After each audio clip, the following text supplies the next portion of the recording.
Akhirnya negara itu mulai saling kalau bahasa tricky itu saling menipu negara yang tidak mampu untuk menguasai ini. Sumber daya alam. Sumber daya alam tadi. Ada mereka kadang-kadang menggunakan kekuatan militer. Kadang-kadang mereka ini melihat kalau di satu negara itu terjadi internal konflik, mereka nggak perlu mengirim militernya, cukup mengadu domba.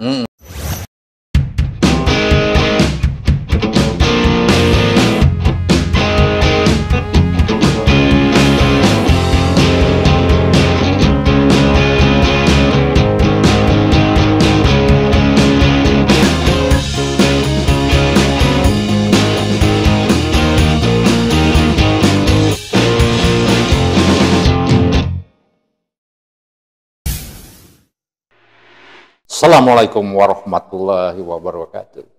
Waalaikumsalam. Jumpa lagi di channel podcast TV Masumi. Saya Almizan Urfa, biasa dipanggil Kang Mizan. Pemirsa, kita kedatangan tamu istimewa hari ini, ya, mantan Duta Besar Indonesia untuk Romania dan Moldova.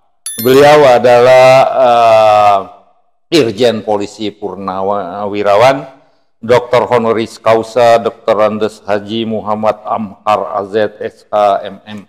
Ini teman lama, satu liting sebenarnya, satu alumni dari SMA 3 Palembang. Beliau ini teman lama, sama-sama alumni SMA 3 Palembang, tapi beliau ini tahun 79, kami tahun 72. Lah tua kami, kalau dia ini masih muda.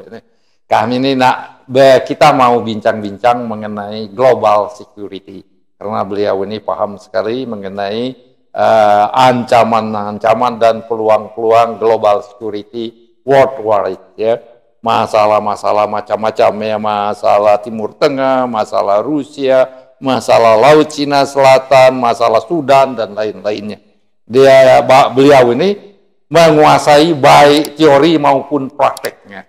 Assalamualaikum Pak Amhar. Waalaikumsalam warahmatullahi wabarakatuh. Gimana? Kita mulai dari mana nih? Ini karena areanya luas sekali, ini kita serahkan ke Pak Amhar. Ya, gimana mau mulai dari mana? Kita ngikutin saja, Pak. Ya, terima kasih Pak Moderator. Saya merasa terhormat diajak membicarakan tentang masalah global security, isu-isu dunia. Kita mulai dulu dari apa itu sebetulnya global security. Ada yang membicarakan tentang international security, ada global security. Ide pertama global security inisiatif ini adalah datang dari China, mainland China. Itu 10 tahun yang lalu. Global security ini berarti segala upaya dan kegiatan. Baik menggunakan kekuatan militer, maupun kekuatan diplomasi, untuk mengamankan ekonomi. Sebetulnya arti sebenarnya. Tetapi global security sekarang yang kita lihat ini, kalau dalam teori itu ada das Sein dan das Sollen. Untuk das Sein-nya mungkin itu, tapi das Sollen-nya akhirnya menjadi penguasaan oleh negara-negara tertentu tentang sumber daya alam tadi. Satu contoh saya kasih gambaran, nanti dari sana saya mengerucut sejauh mana kekuatan diplomasi maupun kekuatan militer Indonesia ingin bermain di dalam global security. Satu contoh saja, kalau kita lihat dulu bagaimana setelah Perang Dunia Pertama dan Kedua, itu Amerika kan mulai menguasai sumber daya alam dari negara-negara ketiga. Itu tujuannya untuk tadi global security, bagi negara dia maupun dari rakyatnya dia. Nah, sekarang ini sampai-sampai urusan beras. Yang orang Eropa dan orang Amerika itu bukan menjadi konsumsi utama beras, tapi ini penguasaannya tetap para globalis dari Amerika. Makanya kalau kita melihat bagaimana kemampuan Indonesia untuk kemandirian pangan tadi. Sebelum Pak Prabowo ini kita harus import. Karena beras itu dikuasain mereka. Nah, inilah global security yang dalam arti kata negatifnya. Gitu. Sebetulnya yang dimaksud oleh Mainland China itu Global Security Initiative itu bagaimana kerjasama bersama-sama untuk mengamankan ada 3 sumber alam di dunia ini untuk supaya berbagi rata. Gitu. Satu adalah energi, kedua food, yang ketiga water. Itu. Tapi sekarang ini akhirnya negara itu mulai saling kalau bahasa tricky itu saling menipu negara yang tidak mampu untuk menguasai ini. Sumber daya alam. Daya alam tadi. Ada mereka kadang-kadang menggunakan kekuatan militer. Kadang-kadang mereka ini melihat kalau di satu negara itu terjadi internal konflik, mereka nggak perlu mengirim militernya, cukup mengadu domba untuk menguasai alam. Ya kita lihat contohnya yang current issue aja yang baru seperti masalah Syria. Sebetulnya tujuan mereka itu ingin penguasaan sumber daya alam. Bagaimana juga Afghanistan sudah berpuluh-puluh tahun. Tapi karena kemandirian dan keuletan bangsa Afghanistan itu bisa mengusir semua negara-negara yang menguasai. Karena Afghanistan itu ternyata sumber alamnya besar. Itu sebenarnya kalau kita berbicara tentang global security. Sebentar dulu. Saya sendiri sebenarnya mengira global security ini lebih banyak isu-isu militer, teknologi militer, kemudian manusia-manusia militer, ya. Rupanya global security ini mencakup juga security sumber daya alam termasuk pangan dan energi. Gitu Pak ya? Betul. Kalau Indonesia ini gimana Pak kira-kira? Masalah energi dan pangannya ini Pak, kita ini cukup secure nggak? Cukup aman nggak kira-kira? Kalau kita melihat dari luar kita anggap bahwa kita ini outsider lihat Indonesia. Sebetulnya kita ini sangat rapuh. Rapuh ya. Jadi bukan kaya raya dengan sumber daya alam. Kita kaya raya, tapi kita tidak bisa memanfaatkan itu untuk sebagai national security kita. Contoh misalnya, ini kenyataan bagaimana petani yang negara kita agraris itu tidak mampu untuk melakukan kemandirian pangan tadi, misalnya bidang beras. Alasannya apa? Kata petani, sangat sederhana alasan mereka. Kami ingin menanam mandiri, tapi mau beli pupuk mahal. Setelah kita sudah menghasilkan beras, padi, harganya murah. Nah, itu yang membuat kita, sebetulnya kita ini sangat rapuh. Betul. Jadi, mudah-mudahan dengan kita mendapatkan presiden yang baru, Prabowo ini, kebijakan utama mereka itu adalah satu, kemandirian pangan, kemandirian energi, ya insya Allah, bahwa beliau ini bisa meningkatkan kesejahteraan. Contoh di negara kita itu beliau sudah mulai menyetop impor beras. Walaupun kemampuan nasional supply kita ini apakah cukup enggak, tapi suatu keberanian beliau melarang impor beras.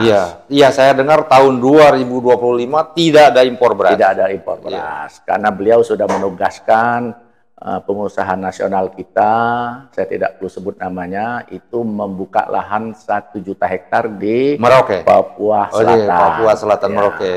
Dan beliau juga memerintahkan Bank Plat Merah kita untuk mendanai. Mudah-mudahan ini akan menjadi satu yang baik. Tapi tidak semudah itu karena tadi globalis yang menguasai tadi itu, yang energi, food, water tadi, memang sudah berkeliaran dan sudah punya jaringan. Nah, jaringan internasional ini sudah masuk ke Indonesia. Mudah-mudahan dengan dukungan rakyat, bahwa keinginan Prabowo itu bisa terlaksana. Kita ini sebenarnya negara yang banyak berkahnya. Kalau Cina itu memang hebat, tapi ada orang-orang Barat yang mungkin nyinyir, mengatakan Cina bisa print money, Chinese can print money, but cannot print water. Yeah. Kesulitan air. Tadi Pak Amhar menyatakan salah satu ketahanan itu mengenai air ya, yang penting. Dan kalau di Indonesia menurut saya air ini kita nggak kekurangan Pak ya. Yeah. Jadi di Papua Selatan itu ya, rencana pembangunan food estate yang besar, masalah air ini saya kira nggak akan ada masalah ya. Yeah. Yeah. Ya, fungsi air itu ada berbagai macam. Satu, air yaitu untuk kehidupan makhluk-makhluk lain. Ada air memang untuk dikonsumsi untuk Indonesia. Nah, Indonesia ini walaupun 70% wilayahnya itu adalah air, laut, termasuk juga sungai, tapi sudah tidak layak untuk dikonsumsi. Karena mengkonsumsi air laut ini kan harus disaring dulu. Itu pernah dilakukan oleh Arab Saudi. Karena dia negaranya itu desert, padang pasir, ternyata mahal sekali. Nah, beruntungnya Indonesia itu dikasih Tuhan Yang Maha Esa itu adalah kita ini negara vulkanik.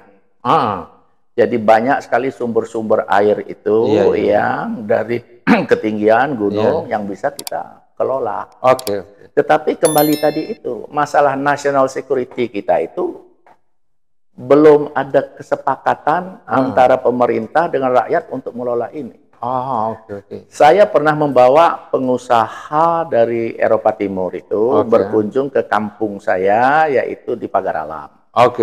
Nah, itu dia melihat ada sumber air di sana abadi dari Gunung Dempo. Itu kualitas airnya pH plus, bukan plus, plus. Tapi nggak ada yang peduli untuk mengelola itu. Yang anehnya kita itu, bahkan kita membeli air minum dari Fiji. Kalau mungkin Bapak pernah jalan-jalan ke mall, beli air dari Fiji. Dalam bentuk botolan. Nah, betapa mungkin potensi kita ini memang harus Kalau menurut saya, kita tidak perlu menunggu pemerintah, karena pemerintah cukup sibuk untuk membenahi ini. Ya, bagi kita-kita yang punya pemikiran untuk maju dan kreatif, dan juga ada sedikit uang, bisa kita kecil-kecilan dulu. Untuk air itu. Dengan kata lain sebenarnya ya, security kita mengenai water ini cukup baik, tapi pengelolaannya terutama dalam aspek pengelolaan entrepreneurship-nya Pak ya, kira-kira. Betul. Dan walaupun di Indonesia ini banyak sekali yang mengelola kelas kecil-kecilan, tapi higienisnya itu kurang. Karena mereka biasanya ngambil air yang dibor dari tanah ya, bikin ya. Tapi begitulah. Indonesia masih sebatas itu. Mudah-mudahan tuh air yang pH plus di Gunung Dempo itu ya banyak yang berminat ya. Betul, banyak sekali. Apalagi di Timur Tengah sekarang kesulitan air minum kan, drinking water mereka sangat kesulitan. Sehingga kalau kita bisa melakukan itu dan kita bisa ekspor. Nah, yang kedua, kita banyak tadi sumber alam. Sumber daya. Kenapa sumber daya alam kita ini selalu kita kirim dalam bentuk raw material? Karena memang sukanya para pedagang dan pengusaha luar negeri itu mau raw material dia beli. Karena itu murah. Dengan biaya murah itu nanti dia bawa ke negaranya dengan teknologi, mereka menguasai teknologi. Sumber raw material kita ini dibagi-bagi banyak sekali manfaat kegunaannya. Nah, kalau kita misalnya mengelola dalam negeri, kesulitan kita apa? Kita ini juga dibelenggu oleh pemain-pemain dunia. Contoh saja, kita mau ngirim kopi atau mengirim karet lah. Di kampung saya itu termasuk produksi karet rakyat terbesar di Indonesia. Karena kita punya 1,1 juta hektar kebun karet rakyat. Kebun karet rakyat di kampung saya itu termasuk terbesar di Indonesia. Tetapi kita mau ekspornya susah sekali. kita ekspor itu harus melalui Singapura. Iya, betul.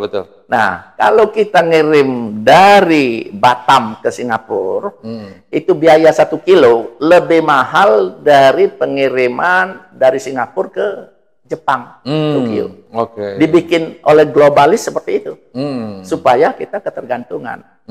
Padahal kalau kita komit pemerintah dengan rakyat itu, kita tidak menggunakan Singapura, karena kita sudah punya pelni. Dari zaman Belanda kan sudah ada pelni kita. Kita langsung direct shipping. Langsung. Dari Palembang langsung ke Tokyo. Dari Palembang atau dari Tanjung Priok langsung Tokyo, langsung ke Eropa. Langsung ke Eropa. Iya. Hebat sekali kita. Hebat. Makmur jadinya. Iya, sampai sekarang ini pelni masih ada. Iya. Terus pelayaran samudra masih ada, tapi tidak termanfaatkan. Iya. Oke. Satu hal yang cukup menyedihkan bagi saya, waktu saya ini best experiences, waktu saya jadi duta besar di Rumania itu, semua barang yang sebetulnya barang kita, itu harus melalui negara ketiga. Oke lah kalau dia negara ketiga itu negara Turki, mungkin memang anunya jauh. Negara ketiga itu menjadi negara tetangga kita sendiri, yaitu kita melalui Thailand atau Vietnam. Nah, iya. Di situ ditulis originated Indonesia, terus packaging Thailand, Vietnam. Nah, itulah contoh lagi nih, contoh. Nanas yang paling enak di dunia ini, Pak. Nanas paling enak itu adanya di Indonesia. Iya, nanas Palembang paling enak. Nanas Palembang. Nanas Prabu Muli. Nanas Prabu Muli itu manis. Manis. Di-pack, Pak. Di-pack masuk ke negara Eropa itu melalui Vietnam atau Thailand. Cukup menyedihkan sebetulnya. Betul. Nah, kemana kita ini yang untuk apa tadi, yang sumber kita kuat, tapi kita tidak mampu untuk transportednya. Oke, menarik sekali Pak Amhar. Ini kalau kita bahas masalah global security ini, kayaknya kita perlu buat seri. Ya, 1, 2, 3 dalam waktu 10-20 menit nggak akan habis. Tapi kita sudah punya wawasan yang bagus di sini. Kita menginginkan sekarang security kita, food security kita, sumber daya alam, pangan dan ini sumber-sumber daya alam yang lain seperti karet itu dikelola dengan lebih baik, air dan segalanya. Dan kita tidak perlu menunggu pemerintah, karena pemerintah sibuk. Kita perlu hanya bermitra, kita minta fasilitas atau bimbingan, dan tapi swasta perlu bergerak cepat untuk mengatasi ini. Dan kita banyak juga belajar dari pengalaman-pengalaman negara lain yang swastanya sigap bergerak, tidak menunggu pemerintah. Kira-kira demikian Pak Amhar. Ada lagi yang mau ditambahkan? Terima kasih banyak. Tapi saya menambahin sedikit. Yang saya bilang global security itu tidak hanya menggunakan militer maupun diplomasi. Semua kegiatan masyarakat itu bisa digunakan oleh para globalis itu untuk mengacak-acak sumber daya alam kita. Kalau orang berbicara bagaimana agama kaitannya dengan sumber daya alam, memang tidak ada sebenarnya. Tapi agama itu diadu domba. Itu yang terjadi di Indonesia ini. Ribut masalah Habib, ribut masalah apa, supaya pemikiran kita itu tercurahkan bagi orang-orang yang sudah menguasai sumber daya alam kita secara ilegal tadi. Nah, ini mungkin banyak sekali yang perlu kita pahami tentang arti global security. Ya, demikian pemirsa, saya kira sangat bermanfaat sekali ini bincang-bincang kita dengan mantan Duta Besar Indonesia untuk Romania dan Moldova, dan juga beliau adalah Irjen Polisi Purnawirawan, dan teman lama kami dari Palembang, SMA 3 Palembang. Pak Amhar ini jauh lebih muda dari saya, Pak. Beberapa tahun, mungkin 6 tahun atau 7 tahun, tapi tambah muda aja sekarang.